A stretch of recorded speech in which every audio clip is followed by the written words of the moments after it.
Assalamualaikum warahmatullahi wabarakatuh. Salam sejahtera semuanya. Perkenalkan, saya Laksana Dava dari tim pertama pembicara pemerintah. Di sini saya bertugas untuk menyampaikan yang pertama definisi, kedua poin-poin penting argumen, lalu yang ketiga kesimpulan dari mosi yang diperdebatkan kali ini.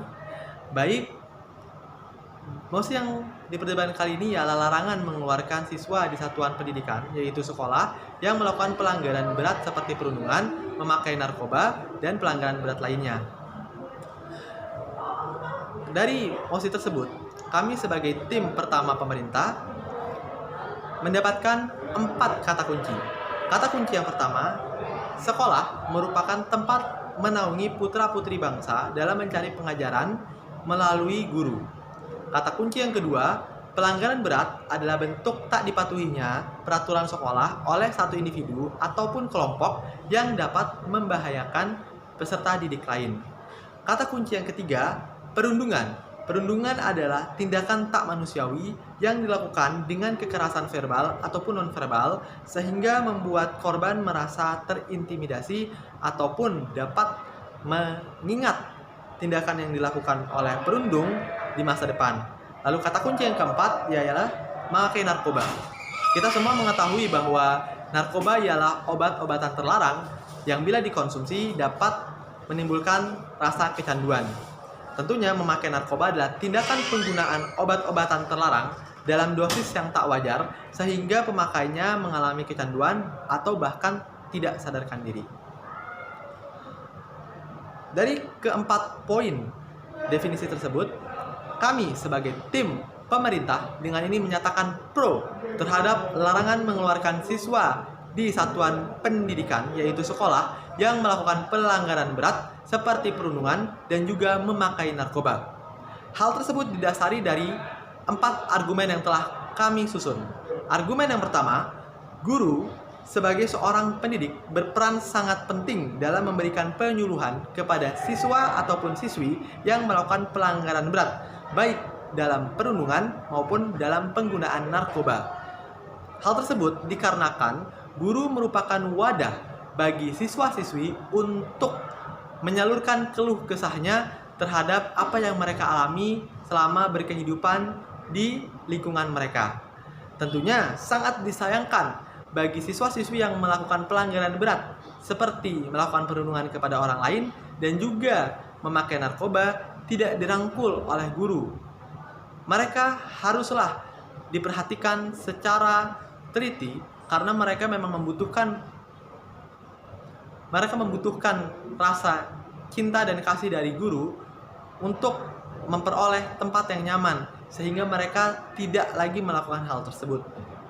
Lalu argumen yang kedua, sekolah sebagai tempat untuk mendidik. Sekolah sudah sepatutnya mendidik siswa-siswi menjadi pribadi yang dewasa di kemudian hari. Hal tersebut berdasarkan dari guru-guru yang disediakan dan juga lingkungannya yang mendukung bagi siswa-siswi untuk belajar, mencari ilmu pengetahuan, dan juga mencari jati diri mereka di sekolah. Sangat disayangkan sekali jika sekolah tidak bisa dijadikan sebagai tempat untuk mendidik, khususnya bagi siswa-siswi yang melakukan pelanggaran-pelanggaran berat.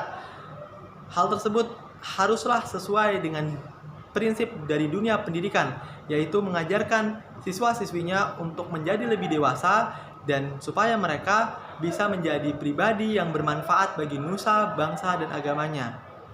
Lalu argumen yang ketiga, sekolah menjadi tempat untuk berdiskusi bagi seluruh siswa, terkhusus bagi mereka yang melakukan pelanggaran berat.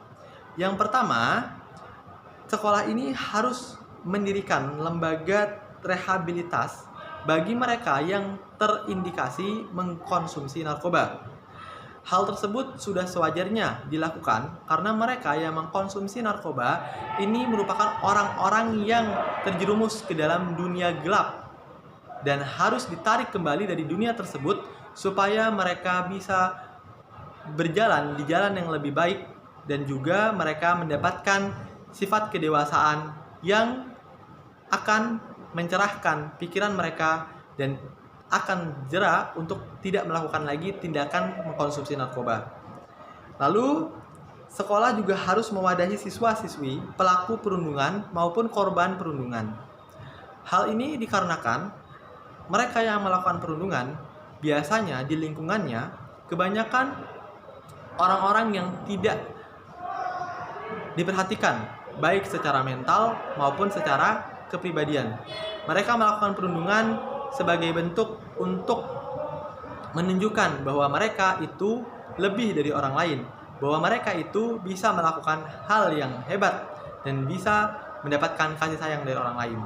Tentunya dengan menjadikan sekolah sebagai tempat untuk mewadahi siswa-siswi pelaku perundungan, mereka akan merasa bahwa mereka diperhatikan oleh sesamanya, mereka diperhatikan oleh guru, dan mereka mendapatkan rasa kasih sayang tersebut.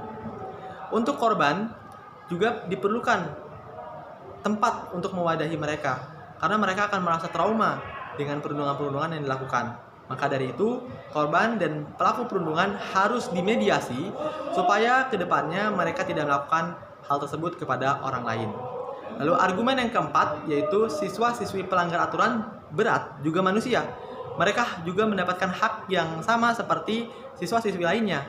Karena mereka ini terjebak di dalam dunia yang gelap. Mereka berada di sisi yang gelap. Mereka ibaratnya berada di sebuah sangkar yang besar yang mereka di situ ingin ditarik oleh orang-orang di sekitarnya supaya mereka mendapatkan pendidikan yang baik, supaya mereka mendapatkan sifat kedewasaannya, dan juga mereka dibantu dalam menyelesaikan setiap masalah-masalahnya. Maka dari itu, Dewan Juri yang saya hormati, kami sebagai tim pembicara 1 Pro pemerintah di sini menyatakan dengan ini sangat setuju dengan larangan sekolah untuk tidak mengeluarkan siswa-siswi yang melakukan pelanggaran berat. Dikarenakan mereka juga manusia, mereka harus dirangkul supaya menjadi pribadi yang lebih baik. Terima kasih telah mendengarkan semua definisi dan argumen dari tim kami. Wassalamualaikum warahmatullahi wabarakatuh.